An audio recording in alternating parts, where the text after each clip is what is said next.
মাত্র কিছুদিন আগেই ইরানের সংকটময় মুহূর্তে পাশে দাঁড়িয়েছিল চীন। একেবারে পরম বন্ধুর মতোই সহায়তার হাত বাড়িয়ে দেয় তেহরানের দিকে। এখন সেই সংকট কেটে যাওয়ার পর আরও বড় বার্তা নিয়ে এগিয়ে এসেছে বেইজিং। এবার প্রকাশ্যে বিশ্ববাসীর সামনে ঘোষণা দিয়েছে, মধ্যপ্রাচ্যে ইরানকে একটি পরমাণু শক্তিধর রাষ্ট্র হিসেবে দেখতে চায় তারা।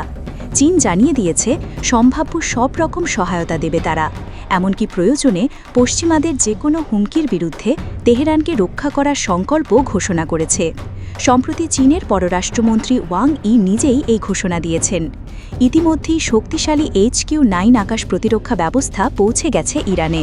আলোচনা চলছে, খুব শীঘ্রই চীনের জেট NC যুদ্ধবিমানও তেহরানে পৌঁছে যেতে পারে। চীনে সফররত ইরানের পররাষ্ট্রমন্ত্রী আব্বাস আরাকচির সঙ্গে এক উচ্চ পর্যায়ের বৈঠকে বসেছিলেন ওয়াং ই।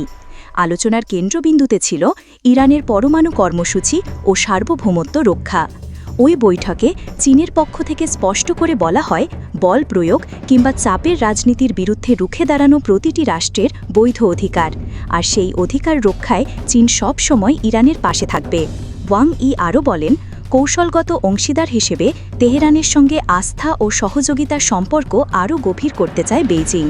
পাশাপাশি পারস্পরিক সম্প্রীতি ও প্রতিবেশী নীতিতে অটল থেকে ইরানকে রাজনৈতিক ও অর্থনৈতিক ক্ষেত্রে পূর্ণ সমর্থন দিয়ে যাবে চীন।